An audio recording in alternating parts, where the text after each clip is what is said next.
como dijo Alexandra, yo trabajo en Legis, en la gerencia de innovación. Entonces, pues es un área súper bonita para conocer más acerca de, pues de cómo mejorar los servicios jurídicos que prestamos y cómo mejorar la experiencia de nuestros usuarios en los diferentes productos que nosotros como Legis tenemos para precisamente que ustedes puedan prestar un servicio jurídico adecuado a los clientes que tienen. Entonces, pues esta es la agenda que tengo planteada para el día de hoy. Vamos a ver una primera introducción de cómo empezar un emprendimiento, qué es lo que deberíamos primero revisar para empezar. Vamos a ver algunos documentos legales esenciales para iniciar este tipo de empresas. Un poco en temas de inversión, cuáles son los tipos de inversión, qué documentos o qué características tener en cuenta al momento de acercarnos a un inversionista. Una breve referencia a temas de resolución de conflictos, propiedad intelectual, manejo de datos personales, relaciones laborales, contratos comerciales y algo muy breve, porque no soy experta en temas contables y tributarios, algo muy breve de algunos consejos que deberían ustedes por lo menos revisar, si es de su interés pues este tema. Entonces, pues ya ustedes me conocieron a mí, saben quién soy yo, me gustaría un poco conocer quiénes nos acompañan hoy. Y para esto les voy a pedir que entren al link www.menti.com con el código 621411 y respondan una breve pregunta y es, ¿quiénes son ustedes? ¿Qué hacen? ¿Son abogados? ¿Son contadores? ¿Son emprendedores? ¿Son estudiantes? Como para que nos conozcamos un poquito y también yo así tener una idea de pues a qué público estamos acercándonos el día de hoy. Entonces les repito, www.menti.com, lo pueden hacer de hecho desde su celular o desde el computador, con el código 621411 para que miremos un poco, pues también del otro lado quién nos acompaña, ya que no podemos hacer estos eventos presenciales, pues sí me parece interesante de todos modos, pues que nos conozcamos un poquito, así sea por lo menos la profesión que tenemos. Entonces, bueno, tenemos varios abogados, contadores, abogados. Si no lo han notado, acá al principio de esta slide sale la URL y el código por si no han entrado. Menti.com y el código 6214. Abogado, comerciante, juez administrativo, mercadólogo, abogado. Alguien nos escribe en el chat. Bueno, por el chat también lo pueden dejar en la respuesta. Bueno, somos varios abogados, entonces el reto está alto para esta conferencista. Espero cumplir sus expectativas. Vamos a ver más que todo un insight también desde mi experiencia trabajando con emprendimientos. Antes de entrar a Legis, digamos que tuve la oportunidad de trabajar de cerca con algunos proyectos con emprendedores y al trabajar con ellos desde cerca, pues evidencia uno, pues más allá de las estructuras jurídicas clásicas que todos sabemos, manejar un contrato, unos estatutos para crear una compañía, pues qué más debería saber un emprendedor al momento de iniciar una empresa, una compañía. Listo, entonces, bueno, muchísimos abogados, poquiticos emprendedores, que hubiera sido pues interesante que nos acompañaran más emprendedores y algunos contadores. Entonces, pues, excelente, súper bienvenidos y pues vamos a hacer la charla lo más amena para todos los perfiles que nos acompañan el día de hoy. Listo. Un momentico, yo voy a dejar el chat aquí abierto en mi pantalla, pero de todos modos las preguntas que vayan teniendo las pueden poner ahí y las vamos a resolver al final de la charla. Alexandra me va a ayudar a irlas como recopilando y al final hacemos un espacio de preguntas y respuestas para poderles resolver sus dudas. Bueno, listo. Entonces, pues la primera pregunta que les comentaba es cómo empezar. Y este cómo empezar es de hecho un consejo más allá de lo jurídico y es un consejo más como de negocio. Y es importante definir el modelo de negocio, definir el producto que yo quiero ofrecer, definir mi producto mínimo viable. Por ejemplo, en el caso de servicios legales, definir cuál va a ser el usuario al que yo quiero acercarme, cuál va a ser el área del derecho que yo quiero o que yo estoy trabajando, cómo es el usuario normalmente que requiere los servicios jurídicos de esa área, o si es un emprendimiento de otra área, pues cómo es ese modelo de negocio, ese producto que yo quiero ofrecer, antes de entrar a revisar todo el tema de una estructuración jurídica del negocio. Entonces, y para construir ese producto mínimo viable o ese modelo de negocio recomendado, pues es importante que, por ejemplo, se aproximen a ustedes de manera preliminar a la regulación de industria que les sea aplicable al producto o al servicio que ustedes vayan a prestar. ¿Por qué? Porque específicas dependiendo del producto, que es importante que ustedes lo vayan construyendo teniendo en cuenta esos parámetros de industria que tenga pues dispuesto la regulación dependiendo de lo que vayan a hacer para evitar después reajustes más complicados de hacer en un futuro cuando ya tengan el producto mucho más avanzado y más elaborado. Entonces, un primer consejo es una aproximación a esa regulación de industria. ¿Puedo hacerlo? ¿No puedo hacerlo? ¿Va de una empresa que hace deliveries con drones? ¿Puedo hacerlo? ¿No puedo hacerlo? ¿Cuáles son los límites de los drones en Colombia, por ejemplo?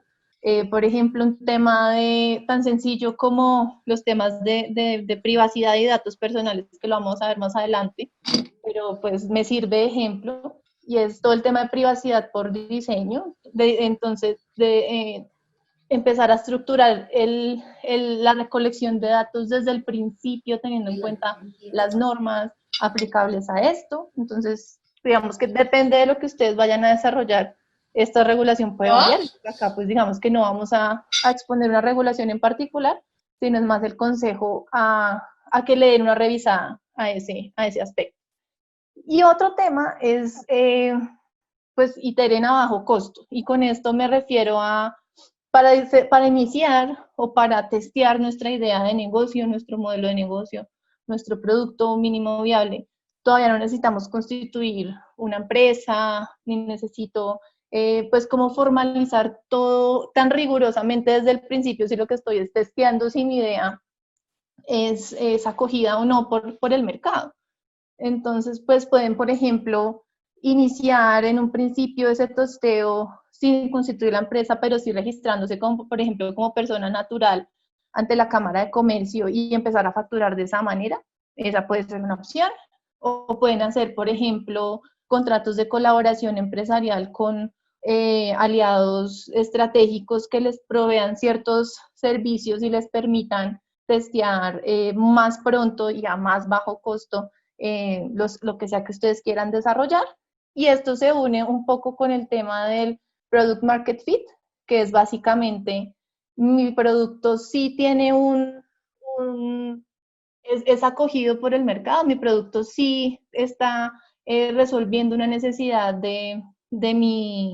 pues de mi público objetivo o no. Y para hacer todos esos testeos, digamos que no necesitamos una estructura organizacional tan pesada para ese primer acercamiento y validación de mi negocio. Entonces, si a nosotros como abogados se nos acerca un emprendedor sin un producto muy desarrollado, más con una idea que con un producto estructurado, pues es válido aconsejarle también, pues que defina un poco más esa parte también para que la estructuración no se le coma todos los recursos que va a tener antes pues, de lanzarse al mercado. Entonces esa parte es pues como muy importante, es una introducción de hecho no jurídica, pero pues me parece súper importante que la tengamos en cuenta. Listo. Y ya digamos que hubiéramos avanzado en esa parte de análisis del mercado. Nos están preguntando si se puede grabar. De hecho, sí, me corriges Alexa, pero si está grabando y se les va a compartir después el link, ¿verdad? Señora, ya estamos grabando.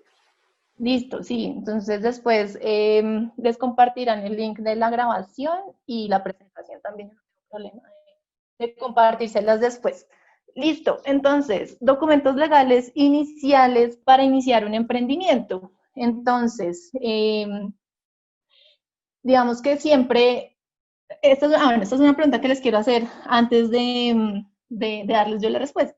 Entonces, ¿cuáles documentos esenciales ustedes normalmente aconsejan a sus usuarios al momento de iniciar una empresa?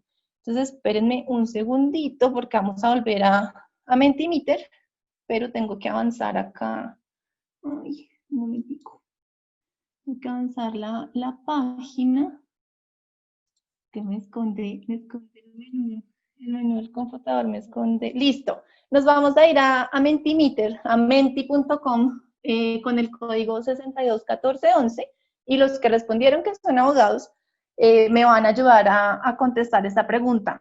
¿Cuáles documentos esenciales, los que trabajen en esta área, los que no, no hay problema, aconsejan ustedes a una persona que quiera iniciar una empresa? ¿Cuáles son esos documentos esenciales que requeriría legales, obviamente, que requeriría esa persona para iniciar su empresa?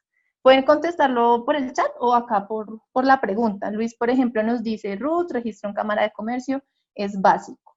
¿Qué otros documentos podemos pensar que nos sirven para iniciar este tipo pues de proyectos? Estatutos, RUT, estatutos, registro de Cámara de Comercio, depende de la industria en la que se encuentre, eh, constituir una SAS, ICA, registro de Cámara de Comercio, estatutos, eh, listo.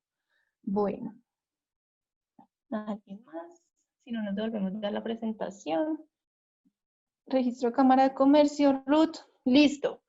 Pues eso está muy bien, digamos que efectivamente uno de los documentos más importantes que uno tiene que tener en cuenta al momento de constituirse como una compañía, pues para constituirse ante la Cámara de Comercio, pues tiene que tener unos estatutos, pero el día de hoy yo no les voy a hablar de los requisitos para hacer unos estatutos, sino les voy a hablar de un documento que es súper importante y que muchas veces nos olvidamos de él, y es el acuerdo de cofundadores o el acuerdo de fundadores. Entonces, este documento a qué hace referencia.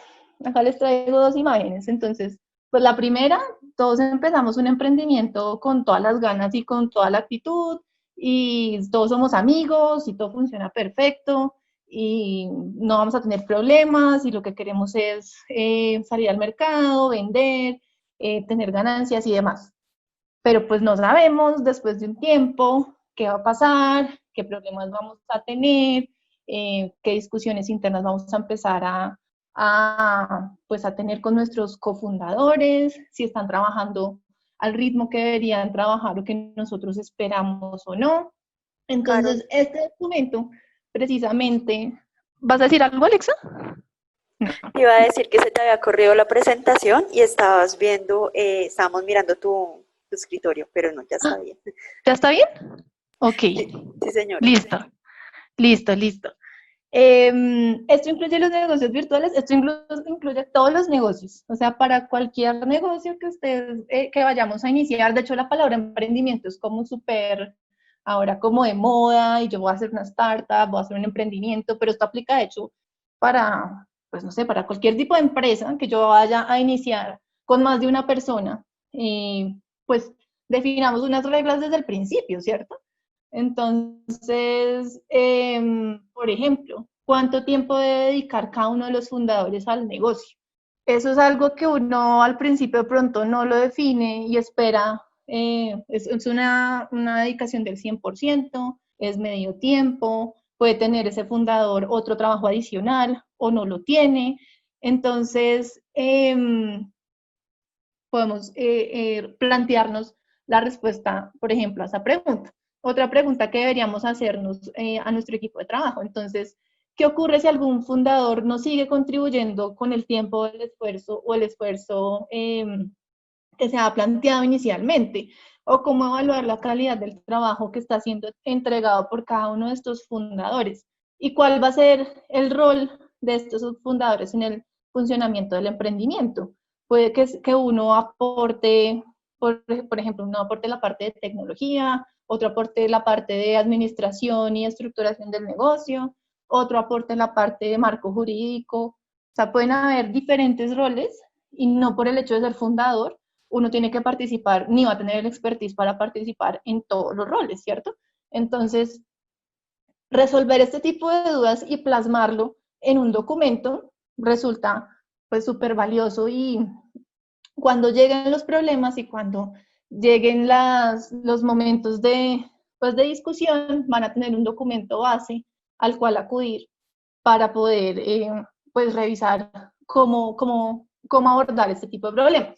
Otra área que también es recomendado revisar en estos acuerdos de fundadores, el tema de las acciones y la división del capital.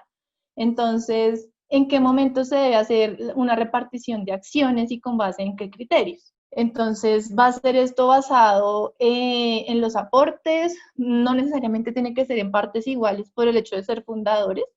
Si uno de nuestros cofundadores aporta más tiempo o más dinero o más trabajo, pues es valorar eso, y pues cómo va a ser la participación. ¿Vamos a tener, por ejemplo, incentivos accionarios para nuestros futuros empleados o no? Y si sí, podríamos de una vez mirar en qué porcentaje planteamos esto, o cómo decidiríamos en el momento que llegue un empleado y que le vayamos a plantear esta opción, eh, pues cómo lo vamos a evaluar. Eh, Listo. En caso de requerirse búsqueda de capital adicional, entonces, ¿cuánto se va a buscar o en qué porcentaje? Todas estas preguntas no las tienen que resolver al principio. Ustedes pueden evaluar, de hecho, cuáles preguntas pues les resultan más relevantes al momento de iniciar un emprendimiento. Pero pues sí es importante tenerlas en cuenta y pues valorar, de hecho, eh, pues entre más ustedes puedan abordar, pues es mucho mejor, porque van a tener más claridad de cómo va a funcionar el tema en un futuro. Eh, Acá hay una parte muy importante en un acuerdo de cofundadores, y este tema de las reglas de vesting. Esto es básicamente lo que busca es organizar la forma en que van a trabajar esos cofundadores, por cuánto tiempo y qué pasa si alguno se va. Entonces, por lo general, lo que se hace es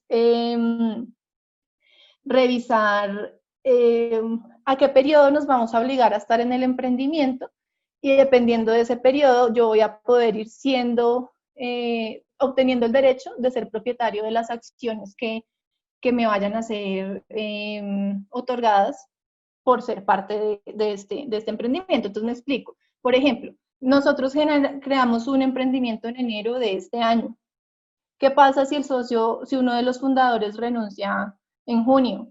¿O qué pasa si este fundador se enferma o no puede continuar trabajando por algún problema de salud?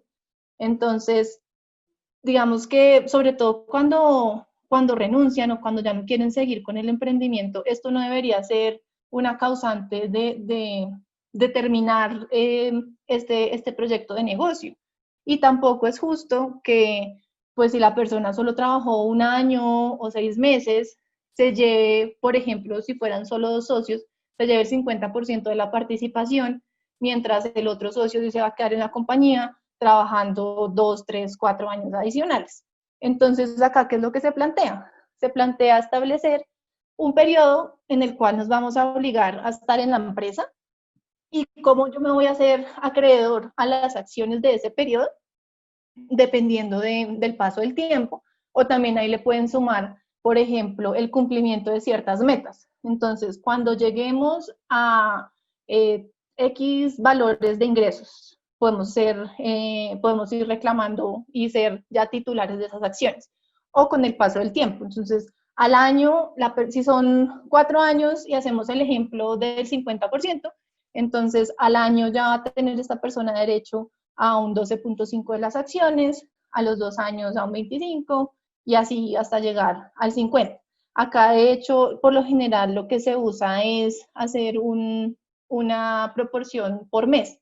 Entonces, 48 meses, cada mes que va pasando me va dando derecho a un porcentaje de las acciones. Y normalmente adicional de este gran periodo, por ejemplo, de 4 años, mínimo tiene que quedarse 1 año en la compañía. Entonces, en el primer año, si yo me fui a los 6 meses, pues me fui sin nada. Si ya me fui al año, me fui con el 12.5%. Y del año en adelante, sí, mes a mes, se van sumando la proporcionalidad de las acciones. Entonces, digamos que así nos vamos asegurando pues que la persona no se vaya a ir que no se vaya a ir pues con la participación que le fue asignada, pues porque no ha trabajado y no ha estado en el emprendimiento todo el tiempo que debería haber estado. Entonces, en estos casos, acá también entonces tendríamos que contestar otras preguntas, como por ejemplo, este fundador se fue antes de los 4 años. ¿Quién podrá adquirir esas acciones? ¿Podrá comprarlas la empresa? ¿Podrá adquirirlas los demás cofundadores? ¿O se abrirá para que las puedan adquirir terceras personas? ¿A qué precio podrán adquirirlas? Entonces, ahí vamos a entrar a mirar las secciones. Alguna de las preguntas que nos hacen en el chat es en qué momento se emiten las acciones. Las acciones ya existen cuando se crea la compañía y yo digo, vamos 50 y 50 con la participación accionaria. Lo que pasa es que este acuerdo lo que hace es restringirle a la persona la titularidad de esas acciones poniéndole una condición. Entonces, la adquisición de esas acciones están sujetas a una condición que es, en este caso, como les mostraba, puede ser un plazo. Cumplido ese plazo, ya voy a poder ser el propietario de esas acciones que inicialmente me fueron otorgadas. Entonces, así vamos como también resolviendo problemas a futuros. Si todo funciona perfecto y nos quedamos los 4 años, pues ideal. Pero pues si no, es importante pensar qué pasa si 4 años son muchos años, entonces qué pasa si me quiero ir antes, con cuánto me voy y cómo va a funcionar. Otro tema importante a tener en cuenta es el tema de la propiedad intelectual, de todo lo que se cree como consecuencia del emprendimiento de la compañía. Entonces es importante establecer que de hecho esa propiedad intelectual no pertenece ni a los socios, ni a los empleados, ni a los consultores, sino que pertenece a la empresa. La dueña de las diferentes creaciones y temas que se ejecuten y que sean objeto de ser protegidas a través de cualquiera de los mecanismos o pues medios de propiedad intelectual va a ser de la compañía. Así pues me aseguro que pues ese activo tan importante pues esté en manos de quien realmente lidera el tema, que es en este caso la compañía, no es directamente el socio, no es el empleado, no es el consultor, eso tiene que pasar a manos de la compañía. En temas de gobierno corporativo, entonces algunas veces se pueden establecer algunas protecciones a los fundadores para, pues, este sí es súper coloquial esta palabra, para que no lo saquen de la empresa. Entonces nosotros, no sé si algunos de ustedes conoce, por ejemplo, casos famosísimos de fundadores de empresas muy grandes pues que literal la junta directiva o pues lo sacaron de sus empresas, como el caso, por ejemplo, de Steve Jobs en Apple. Por un tiempo fue, digamos que salió de la compañía por una decisión del órgano directivo. Entonces se pueden tomar algunas prevenciones en este tipo de acuerdos para que en el caso de esa toma de decisiones se utilicen mayorías de cierto tipo que establezcamos en el acuerdo o pues otro tipo de protecciones que podamos establecer en este acuerdo de fundadores. También es importante esta aclaración adicional, y es que pues no todas las decisiones de la compañía deben tomarse colectivamente ni todas las decisiones deben participar todos los fundadores del emprendimiento. Y es que si tenemos unos roles y unas tareas asignadas para ellos, pues es normal que empiecen a trabajar en su rol de forma autónoma y que ya solo para ciertas decisiones si nos tengamos que reunir todos los miembros fundadores de la compañía para adoptar ciertas decisiones. Pero pues las del día a día y del funcionamiento de la empresa, sí es importante también que definamos roles y tareas asignadas a cada fundador para que pues le demos celeridad y no generemos ineficiencias al interior de esta empresa. Listo. Y otros puntos relevantes. Entonces, si surge algún conflicto entre los fundadores, ¿cómo lo vamos a resolver? Esto es una cláusula como general de resolución de conflictos. Entonces, vamos a plantear una amigable composición, o vamos a ir a un centro de conciliación, o nos vamos a ir de una vez, por ejemplo, pues en este tema de aspectos societarios, nos vamos de una vez a la delegatura de procedimientos mercantiles de las supersociedades a dirimir nuestro conflicto.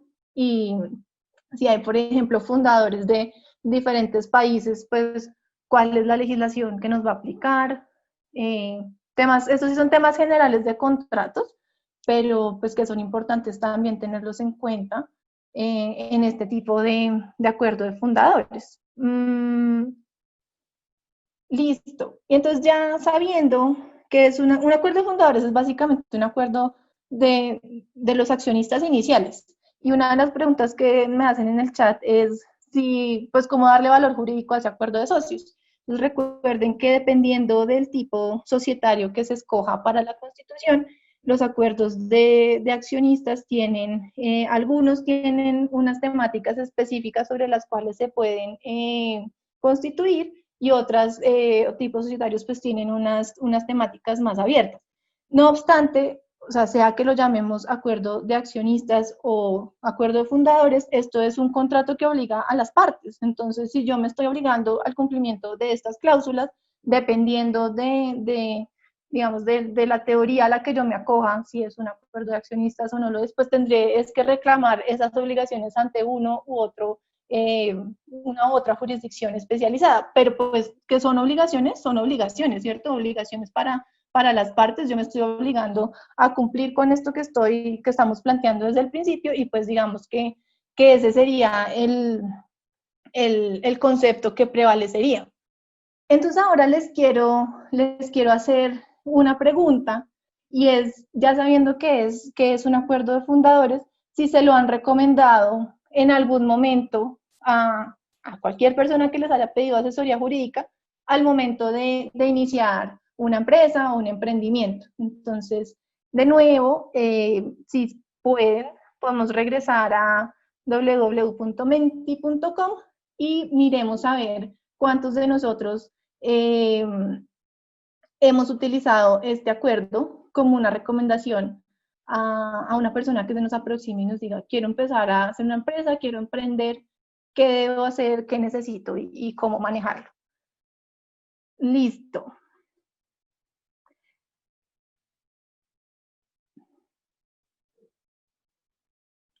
Una pregunta que nos hacen acá en el chat es si este acuerdo puede incluirse en los estatutos. Yo ¿qué recomiendo a mí que me parece más útil? Si esto no afecta a una cláusula estatutaria como tal, pues digamos que si tú lo incluyes en los estatutos, la flexibilidad que tú le puedes dar a estas cláusulas pues va a estar sujeta a todo el tema que implica una reforma estatutaria.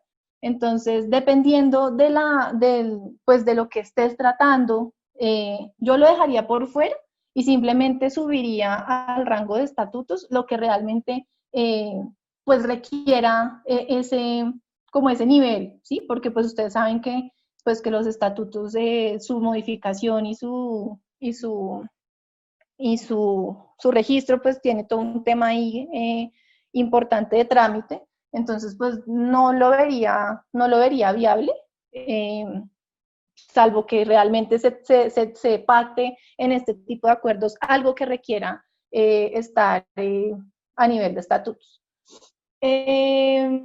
Listo, ha recomendado al momento de iniciar una empresa, entonces no, sí 8 en el chat, dos, tres personas más nos dijeron que no, nos quedamos como miti-miti. Pues me sorprende positivamente que igual la mitad de las personas que respondieron lo conozcan y lo hayan recomendado, porque me parece un documento muy válido y, y muy útil, y que muchas personas, de hecho, pues con que se quedan unos miembros de unos socios o unos accionistas cuando tienen problemas, pues se van precisamente a los estatutos. Y los estatutos no tienen todas estas regulaciones porque no es una regulación o no es un tema propio del tipo documental que están consultando.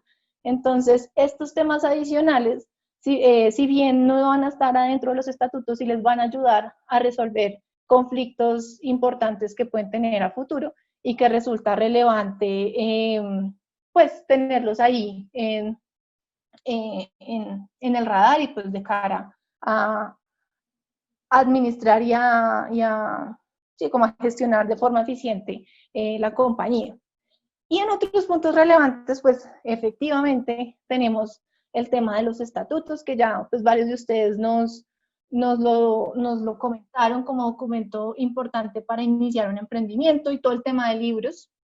Entonces, tener al día los libros de accionistas, los libros de actas de asambleas, los libros de actas de las reuniones de junta directiva, o sea, como todo el tema ya de administrativo, de documental, pues súper importante también tenerlo desde el principio, organizado, registrado y pues con el cumplimiento de toda la regulación pues que es relevante en ese tema.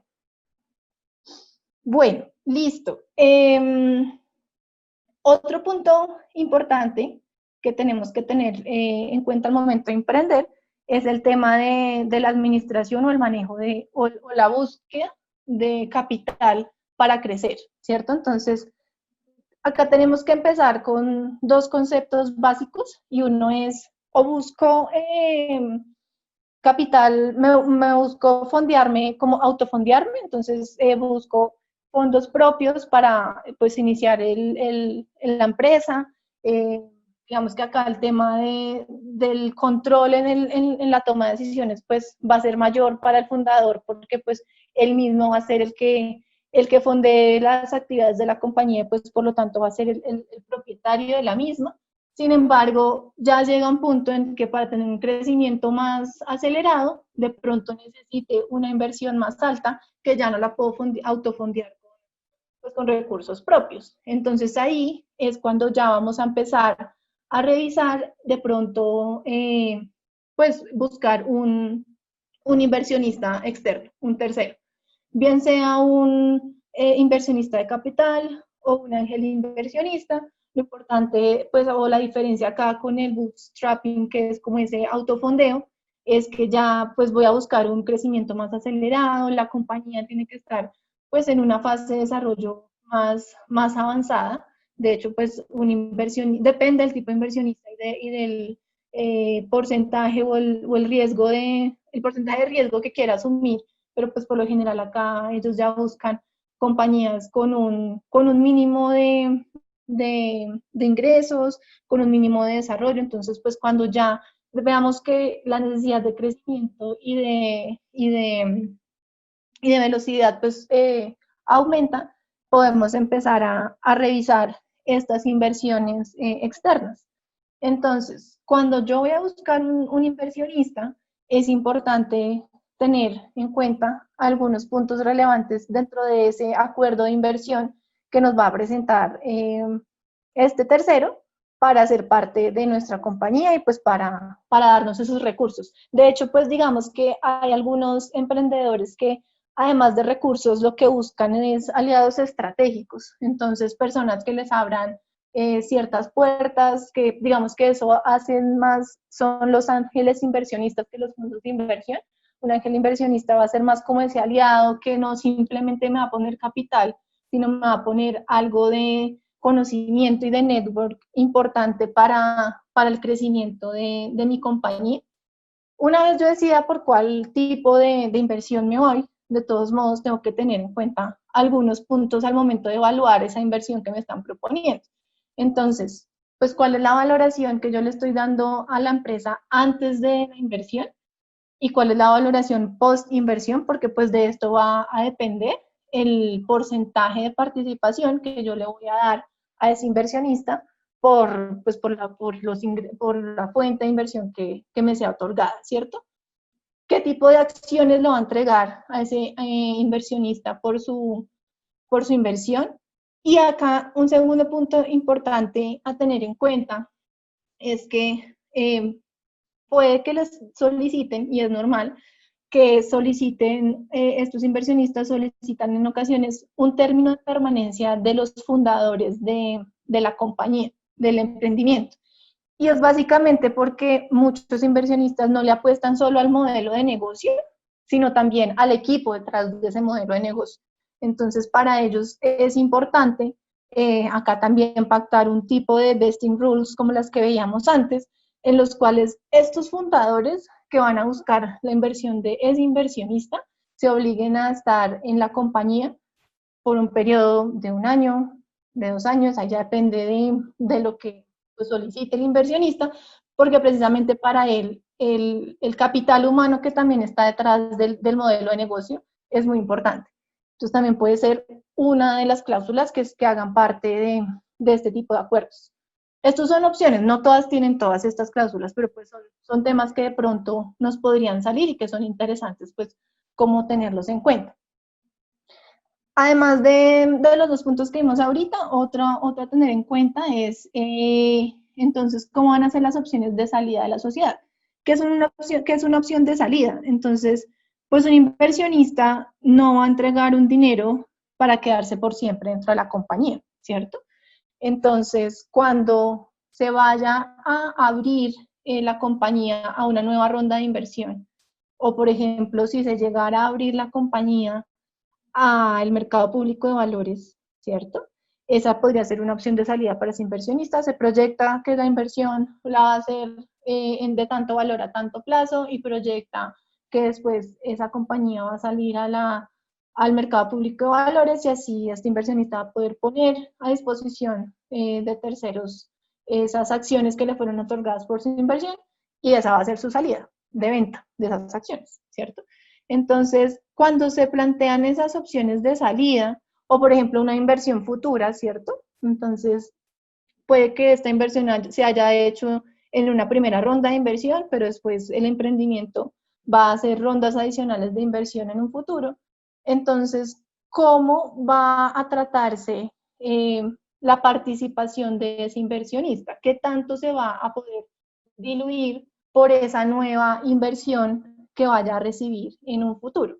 Entonces, también ahí hay diferentes tipos de reglas y modalidades sobre las cuales se puede, eh, pues, como ahondar, pero pues básicamente lo que busca es un poco proteger una futura dilución de esa inversión que está haciendo inicialmente o cómo se va a tratar. Básicamente es establecer las reglas claras de esas inversiones futuras. Y hay otro tema para ese tema, para esto de las inversiones futuras, y es este tipo de cláusulas que se llaman tag along y drag along, que es básicamente, por ejemplo, si yo voy a vender en un futuro la compañía a un inversionista mayoritario, con este tipo de cláusulas, por ejemplo, yo puedo obligar a que ese inversionista mayoritario me compre a mí como minoritario también las acciones, si no me quiero quedar como accionista de una compañía que tiene como socio mayoritario a esa persona. Entonces, le da esa opción de irse a ese inversionista, pues, pues, con menos inconvenientes. Y otra opción es también, por ejemplo, entonces, la primera que veíamos era si alguien va a comprar una porción mayoritaria de las acciones, tiene que obligatoriamente comprar las de la minoría. Y la otra es si hay un inversionista que quiere comprar acciones, yo tengo también la facultad de ofrecer para venta para venta mis acciones a ese inversionista nuevo. Entonces, como dos fórmulas que tienen en este tipo de acuerdos para asegurar, pues no quedarse atados a una compañía donde entre un tercero con el cual no quieren continuar trabajando, básicamente. Esto fue lo que les estaba nombrando ahorita de las cláusulas antidilución. Otro tema, por ejemplo, interesante que a veces se mencionan en estos acuerdos de inversión es cuáles son las características a través de las cuales se va a hacer, por ejemplo, el pago en caso de liquidación de la compañía. Entonces, pues, claramente las disposiciones legales tienen unas prioridades, unos niveles de prioridades para el pago de acreedores y demás, pero pues una vez cumplidas como esas disposiciones legales obligatorias, en ocasiones pues acá se solicita una garantía de pago primero, por ejemplo, a este inversionista respecto de los demás accionistas que tenga la compañía. Entonces también para asegurar un poco pues la devolución de alguno de los fondos invertidos en el emprendimiento. Y otras cláusulas también que pueden adicionarse en este tipo de acuerdos es los cambios de control en la sociedad. Entonces, si se va a hacer un cambio de control, es decir, de la persona o el accionista que tenga control sobre la compañía o los accionistas que tienen control sobre la compañía, por ejemplo, acá pueden adicionar un tema de una votación con un porcentaje especial para su aprobación, si van a cambiar el control de la compañía, por ejemplo. Listo. También pueden poder pedir, por ejemplo, un puesto fijo en la junta directiva. Eso puede ser otra solicitud que hagan en este tipo de acuerdos. Y pues dependiendo del tipo de acciones, pues van a también hacer los votos, si son acciones con votos simples o si son acciones con votos especiales, pues vamos a tenerlo también acá incluido en este tipo de acuerdos. Listo. Entonces, digamos que estos dos puntos son los relacionados como con el gobierno corporativo, el tema como de manejo societario de la compañía. Otro punto relevante a tener en cuenta en un emprendimiento y que pues es un tip, de hecho que pues creo que si la mayoría somos abogados, compartimos y es la duración que tiene normalmente un proceso judicial y pues la importancia de siempre estar mirando a los mecanismos alternativos de resolución de controversias para el manejo o resolución de conflictos.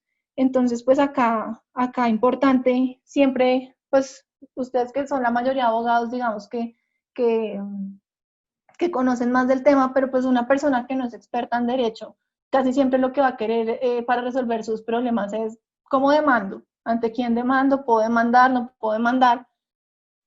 Y es importante de todos modos darle esa opción de resolver su conflicto antes, sin iniciar un proceso judicial mucho más largo y más engorroso, y pues que de pronto se pueda matizar los efectos con una resolución previa fuera de un proceso judicial tradicional. Entonces, pues yo siempre miro a estos mecanismos de resolución de controversias alternativos como una opción muy válida y más pues teniendo en cuenta la duración que tiene un proceso judicial acá en Colombia. Para los que no son abogados, pues cuáles mecanismos de resolución de controversias tenemos, alternativos a un proceso judicial, pues está el tema de la conciliación, tenemos también los mediadores, hay otros pues más avanzados, por ejemplo, si ya nos vamos hacia el tema de la aplicación de tecnología y el Legal Tech, ahorita ya se están empezando a desarrollar algunas plataformas para resolver esos conflictos haciendo uso pues, de tecnología. Un ejemplo de una entidad pública que está prestando un servicio para resolución de controversias virtual puede ser, por ejemplo, la SIC, que a través de la iniciativa de SIC Simplifica, ellos están como resolviendo controversias en materias de derecho de consumo a través de medios virtuales, lo cual es pues muy válido. De hecho, por ejemplo, si ustedes entran a plataformas grandes de compra y venta de productos de e-commerce como Amazon, como eBay, como el mismo Mercado Libre. Ellos brindan como alternativas de resolución de controversias, muchas veces soluciones que por detrás tienen unos robots que ayudan a guiar un poco la conversación que pueda llegar a tenerse, y ya simplemente en el caso de no lograrse un acuerdo a través de esta conversación guiada, ahí sí es que entra a intervenir una persona. Entonces, pues, dependiendo del conflicto que tengan, claramente, no todos los conflictos se van a poder resolver con métodos alternativos, no todos los conflictos los vamos a poder resolver a través de métodos alternativos con tecnología, pero pues es importante que lo tengamos ahí en el radar y pues como opción número uno antes de pensar en un proceso judicial. O sea, creo que, o por lo menos ese es mi consejo personal, más que en una norma lo diga o que el marco normativo nos lo disponga así, es más un consejo personal. Listo. Temas de propiedad intelectual. Y acá pues digamos que solo me quiero detener en uno. Propiedad intelectual, pues podríamos dar una charla de 2 horas solo de propiedad intelectual aplicada a la creación de nuevos temas y pues la protección de esas nuevas creaciones.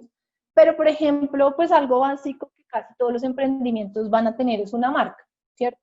Entonces ya después de que yo tengo mi producto desarrollado y que pues sé qué es lo que quiero hacer y ya lo voy a empezar como a posicionar en el mercado, ahí es recomendable sí hacer el registro de esa marca, porque pues ya voy a empezar a generar una visibilidad y un reconocimiento en el mercado por esa marca que yo estoy creando, y pues es importante protegerla porque empieza a ser un activo intangible de mi compañía. Entonces, pues digamos que básicamente son 2 pasos. Esto pues como muy a grandes rasgos, y sé que si algún experto en propiedad intelectual me está escuchando dirá que pues falta mucha más información, pero esto es como lo básico que tienen que saber. Y es, pues primero hay que hacer un examen de viabilidad del registro de la marca. Entonces, ¿puedo o no registrar esa marca que yo estoy proponiendo? Y es básicamente pues encontrar si existe alguna otra marca que se parezca a la que yo quiero registrar y que pueda generar algún tipo de confusión. Si yo encuentro esa marca similar, pues tendré que hacerle ajustes a la marca que yo quiero registrar. Pues lo más seguro es que pues no vayan a negar el registro si encuentro que ya existe en el mercado una marca similar para los mismos productos que yo quiero o servicios que yo quiero ofrecer con mi marca. ¿Qué tipo de marca voy a registrar? Entonces, si es una marca figurativa, nominativa, mixta, entonces, pues ahí pues tendrán que entrar a mirar todo ese examen de viabilidad del registro, y una vez ya tengan ese examen de viabilidad, pues ahí sí iniciar todo el trámite de registro ante la Superintendencia de Industria y Comercio, que pues tengo entendido que demora entre 6 meses y un año ese trámite de registro. En cuanto al manejo de datos personales, me gustaría hacer énfasis en la importancia, lo que hablábamos al principio, como de las regulaciones de industria. Entonces, si yo sé que voy a solicitar datos a mis usuarios, es importante tener una estrategia de manejo de datos desde el momento en el que yo creo la compañía y que voy a empezar a capturar esa información. Y más ahorita que de hecho ya la Superintendencia de Industria y Comercio está súper como atenta a esos incumplimientos en el manejo y administración de los datos personales. Digamos que unos años hacia atrás este tema, de unos años para acá empezó a cobrar mucha importancia. Todos los desarrollos, pues de hecho que a nivel de derecho comparado han empezado también como a desarrollarse. En Europa, pues por ejemplo, está todo el tema del GDPR. Entonces acá en Colombia nuestra norma base que debemos por lo menos consultar como mínimo es la ley 1581 de 2012, y como mínimo a la persona que yo le esté pues capturando datos, debo darle la garantía o el derecho a conocer qué datos estoy capturando de esa persona, a poder actualizar los datos, rectificarlos y si quiere eliminarlos de mi base de datos. Entonces, tener súper claro dónde puede ejercer esos derechos la persona, entonces a dónde puede acudir para conocer, actualizar, rectificar o eliminar datos que yo esté capturando de ella. Pues eso casi siempre, o lo más recomendable es que, por ejemplo, si es un producto digital y tengo una página de internet, pues que esa información se publique en esa página de internet a través de la política de privacidad. Entonces ahí yo le voy a explicar todo lo que yo puedo y no puedo hacer con los datos y cómo puede esa persona actualizar, rectificar, eliminar información que haya sido recogida de ellos.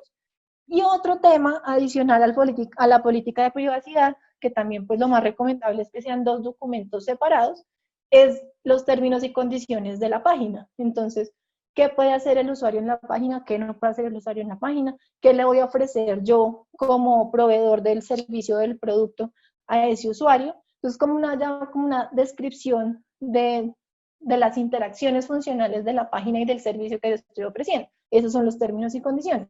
Y ya en la política de privacidad es todas las reglas que yo voy a manifestarle al usuario, que voy a tener en cuenta y que me van a ser aplicables para el uso adecuado de los datos que me esté entregando. Entonces, pues acá en este tema también, al igual que en propiedad intelectual, pues esto es un tema que se podría abordar 2 horas hablando solamente de la protección de datos personales, pero pues si quiero que se lleven un mensaje básico sería esto. Ay, bueno, y lo otro es que si ustedes están generando bases de datos, actualmente existe la obligación de registrar esas bases de datos ante el Registro Nacional de Bases de Datos que lidera la Superintendencia de Industria y Comercio. Entonces ahí también pues tendrían que revisar ese tema para su cumplimiento. Listo. En temas de relaciones laborales, entonces, pues la disyuntiva de siempre es contrato de trabajo o hago un contrato de prestación de servicios. Acá súper importante pues que analicen si realmente es un contrato de prestación de servicios o no, o si lo que realmente yo tengo con ese colaborador o con esa persona que está trabajando para mí es realmente un contrato de trabajo y no de prestación de servicios. Entonces, tener eso súper claro, básicamente son 3 requisitos esenciales para la configuración de un contrato de trabajo y es que exista el pago de una remuneración, que exista una subordinación, es decir, que yo le indique horarios, que tenga un uniforme, que tenga un correo corporativo, que me tenga que rendir unos informes, que yo pueda solicitarle, pues darle como ciertas órdenes, poderle regular las horas en las que debe prestarme el servicio, tener que estar disponible para prestar ese servicio a las horas que me indique mi empleador. Entonces tenemos remuneración, subordinación y el tercero es prestación personal del servicio. Entonces, por ejemplo, si yo lo que contraté fue el desarrollo de una página web, pues en principio no me importa si lo hace la persona que fue a visitarme a mi oficina y me estructuró la cotización o si lo hace esa persona con más miembros de su equipo. Lo que yo quiero es que me entreguen la página en un mes. En este caso, es claramente un contrato de prestación de servicios. Pero si ya lo que yo quiero es estructurar todo un plan de mercadeo y tener una persona experta en SEO para poder posicionar mi producto o mi servicio en los resultados de búsqueda de Google y yo le voy a exigir unos KPIs a esa persona, es decir, que me tiene que dar resultados sobre el trabajo que realice y aparte de todo, entonces tiene que asistir a reuniones conmigo, tiene que estar disponible de 8 de la mañana a 6 de la tarde, pues ese posiblemente no vaya a ser un contrato de prestación de servicios. Eso tiene más características de ser un contrato laboral. Entonces sí es muy importante que tengamos esas diferencias claras desde el principio y empezar a estructurar los contratos de forma adecuada, hasta con los mismos fundadores, o sea, cómo yo le voy a remunerar el trabajo a ese fundador y qué tipo de contratación le voy a hacer a ese fundador, porque el fundador es fundador y aparte va a prestar unos servicios para la compañía, ¿cierto? Como veíamos ahorita. Entonces también determinar a través de qué modelo de contratación ese fundador va a prestar servicios a la compañía. Entonces eso es muy importante que lo tengamos en cuenta. Y ya de una vez hayamos establecido si me voy por un contrato de trabajo o me voy por un contrato de prestación de servicios, pues algo básico, siempre, siempre, siempre ténganlo por escrito, el contrato. O sea, eso es básico. No dejen avanzar la prestación del servicio y el contrato después. También, pues, digamos que es súper importante el tema de afiliaciones a seguridad social desde el principio en los términos que nos disponen la ley para eso, ARL, EPS, bueno, Sistema de Seguridad Social en Salud y pensiones, súper importante.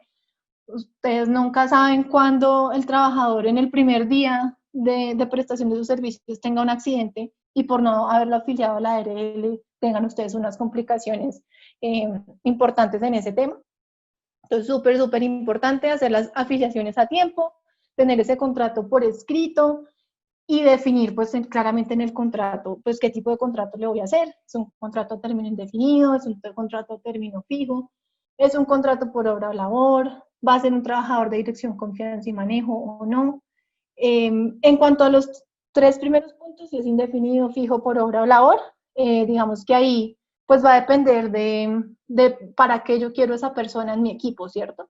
Entonces, si simplemente yo voy a necesitar a esa persona de SEO, por ejemplo, que les decía yo ahorita, en optimización de búsquedas en Google, y yo necesito a esa persona simplemente los 6 primeros meses porque sé que necesito mejorar mi posicionamiento y no lo va a necesitar permanentemente, pues puedo hacer de pronto un contrato a término fijo. Después de los 6 meses, pues ya no requeriría los servicios de esa persona. Si es alguien ya más permanente, que va a prestar un servicio continuo a la compañía, pues podría de pronto revisar un contrato a término indefinido. Pero pues ahí es como tener claro el tipo de contrato, tener claro también, por ejemplo, si lo hacen a término fijo, estar muy, muy, muy pendientes de las renovaciones del contrato, ¿cierto? Entonces, que no se me vaya a renovar. Si tengo la intención de terminarlo por vencimiento del plazo fijo pactado, pues estar muy pendiente un mes antes de la fecha de terminación del contrato, de avisarle a esa persona que el contrato no va a ser renovado, sino ustedes saben que pues ese contrato se renueva automáticamente. Entonces, pues súper importante tener eso.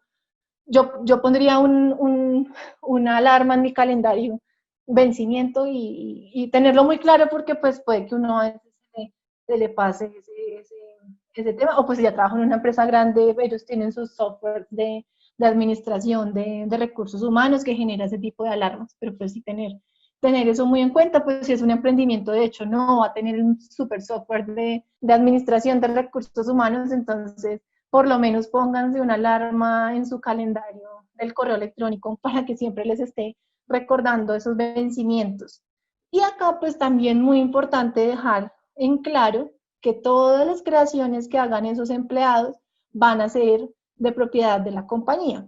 Eso también es una cláusula súper común que, por ejemplo, sobre todo en trabajadores que son desarrolladores, programadores, diseñadores, que son creadores, ¿cierto? Es súper, súper importante que la incluyan. Pero, pues de hecho, pues se puede incluir en el contrato y si no es como su objeto principal, no es crear, pero pues si llegar a crear algo, pues quedamos protegidos con esa cláusula de una vez, incluyéndole esa disposición que pues lo que sea que esa persona cree como empleado de la compañía en ejecución de sus funciones, pues va a ser de la compañía, ¿cierto? Listo. Y en cuanto a contratos comerciales, acá podemos tener muchísimos tipos de contratos, alianzas con proveedores, contratos de colaboración, joint ventures. Un consejo básico, no vamos a explicar cada uno de estos tipos de contratos, pero por favor siempre tengan todo por escrito. Si uno no tiene eso por escrito, pues si surge algún inconveniente, algún problema, pues ahí es que vamos a tener dificultades para saber qué era lo que habíamos acordado, cómo lo habíamos pactado. Eh, por ejemplo, en temas de desarrollo, tener muy, muy claro qué es lo que yo estoy solicitando que me efectúen, cómo quiero que quede esa página de internet, cuántas secciones, cuántas páginas, qué debe hacer, qué no debe hacer. Ser muy, muy, muy detallados muy estrictos en el detalle de qué es lo que esperamos de ese proveedor, de ese aliado, de ese colaborador.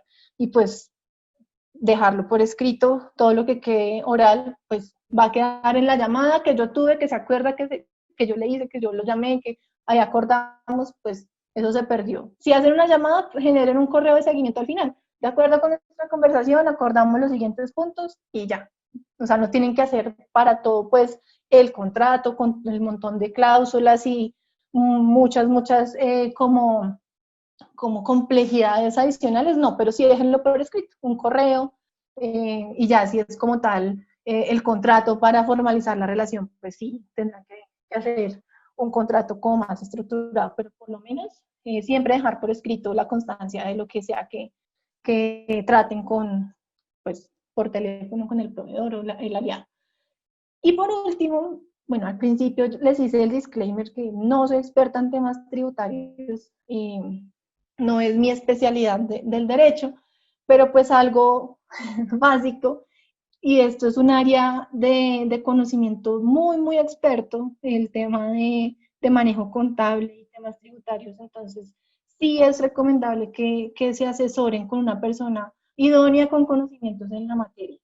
En este tema no se pongan voy a mirar en Google y qué me dice Google y yo creo que con eso puedo pagar todos los impuestos de la compañía y saber cuáles tengo que pagar y cuáles no. Me parece que este tema sí es muy importante y tenemos que tener, bueno, todos los temas anteriores de hecho, o sea, recomendación número uno, en temas jurídicos vayan con un experto en la materia, ¿no? Pues para eso es que existen personas que se han entrenado por años para poder prestar esos servicios jurídicos de forma idónea. Pero el tema tributario y contable sí es que necesita una especialidad y una expertise súper importante. Entonces, algunos impuestos que de pronto ustedes tendrían que empezar a tener en cuenta y que deberían, pues, revisar, pero esto, como les digo, no son todos, acá yo no les estoy dando una lista absoluta de todos los impuestos que podrían ustedes pagar, pero algunos pueden ser el IVA, la retención en la fuente, el impuesto de industria y comercio, que ese se paga bimestral, y por ejemplo, si ustedes adicional, el ICA, si ustedes adicional donde vayan a sus servicios o actividad económica se relaciona con la comercialización de licores y tabaco, también tienen que pagar un impuesto al consumo. Por ejemplo, si tienen un restaurante y van a vender ahí algún tipo de licor, revisar también el tema de este tipo de impuesto. También van a existir obligaciones especiales que de acuerdo con la actividad económica que estén ejerciendo podría generar un impuesto específico. Dependiendo también de la zona geográfica que se encuentren, habrán algunos impuestos distritales, departamentales, municipales, entonces es muy importante también hacer un análisis sobre ese tema. Y pues también hay algunas contribuciones adicionales, como por ejemplo lo que se paga por el registro mercantil ante la Cámara de Comercio, si yo voy a reproducir música en mi establecimiento de comercio, entonces pues tengo que hacer algunos pagos de contribuciones a SAICO y a SIMPRO, el tema de bomberos. Entonces hay muchos temas que tenemos que tener en cuenta de pagos de impuestos y contribuciones en general, que es importante que lo revisen con una persona experta que les diga, pues para el lugar donde ustedes van a ejercer y la industria que ustedes van a ejercer, estos son los impuestos que deberían ustedes revisar. Entonces, pues esta era la idea de la charla. Me gustaría, si tiene alguna pregunta, que la escribamos en el chat como para tener un poquito más de orden. Igual, pues algunas las he resuelto durante la sesión. Era un paneo, una visión general de qué obligaciones deberíamos tener en cuenta para cuando asesoremos un emprendedor, o si somos emprendedores, pues que deberíamos solicitar de una asesoría jurídica, pero pues el detalle de cada una de estas secciones de hecho puede tomar otras 2 horas cada una de ellas. Entonces pues sí, digamos que fue una generalidad, teniéndoles más como esos tips de mi experiencia personal, de lo que yo creo que normalmente debería tener en cuenta un emprendedor. Entonces pues muchas gracias por estar acá conectados. Ahí quedan mis datos de contacto. La presentación se va a subir a nuestro canal de YouTube, creo, o si no se les va a compartir la grabación. Van a tener acceso también a la presentación que se hizo. Pueden hacer preguntas al correo, no les voy a dar asesoría jurídica, hay aclaración, o sea, si es un tema de qué impuestos tengo que pagar, voy a hacer, este es mi emprendimiento, dime cuáles son mis impuestos, pues digamos que eso no, pero como preguntas generales con mucho gusto, acá están mis datos de contacto. Y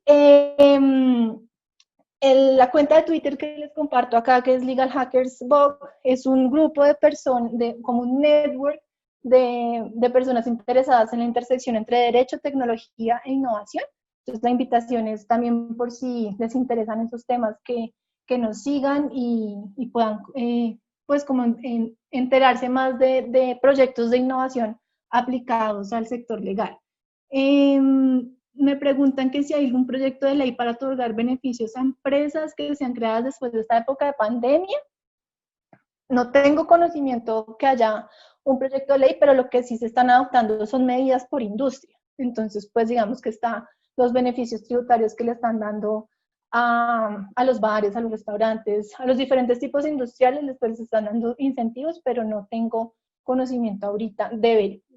Podría llegar a pasar porque realmente, bueno, por ejemplo, en el tema de insolvencia y liquidación, pues ya ahorita hay unas regulaciones para apoyar y evitar que muchas empresas lleguen a ese punto tan crítico, y pues me imagino que se irán desarrollando iniciativas conforme a esto vaya pasando para incentivar precisamente pues la reactivación de la economía, ¿no? Las memorias se enviarán al correo al cual se inscribieron. Sí, esa es una respuesta. De nosotros. Las memorias Sí, señora. Entonces, sí, no nos tienen que dejar el correo acá en el chat porque se los vamos a mandar al correo que se inscribieron. Y pues, listo. Exenciones para nuevas empresas o nuevas pymes. Lo que les digo, lo que hemos visto, si están interesados en ver la regulación que hay dependiendo de las diferentes áreas del derecho y pues digamos que en estos temas corporativos, si tienen acceso, si son clientes de alguna obra que esté en Legis Experta, ya se activó ahí una obra que se llama Cartilla COVID-19, las respuestas que estabas esperando, y ahí está todo súper actualizado, con la calidad que siempre tiene Legis con su contenido, para que se le peguen una leidita y se actualicen pues como en todas las regulaciones que han salido dependiendo del tipo de industria y pues de la entidad que las está expidiendo. Un socio de la empresa puede presentar facturas por servicios prestados o como empleado de la misma. ¿A la empresa? La pregunta será a la empresa. Si el socio puede pasar cuentas de cobro a la compañía que crea o será empleado de la misma. Ahí dependerá de lo que les decía, de la forma que decían de vinculación a la compañía. La pregunta de dónde está la cartilla del COVID en www.experta.legis.co. Ustedes pueden ingresar ahí con el usuario y la clave que tienen para sus contenidos especializados en Internet, y en la sección de interés general, ahí está activada la cartilla del COVID-19 para que la puedan consultar. No es un producto de venta, preguntan cómo adquirir la cartilla de Legis, es un valor agregado que se les está dando a los clientes que son suscriptores, y también en la tienda virtual que es legis.com.co, en la parte superior hay un banner donde ustedes, si no son suscriptores de las obras de Legis Experta, pueden llenar un formulario para que les puedan dar acceso a ese contenido. De pronto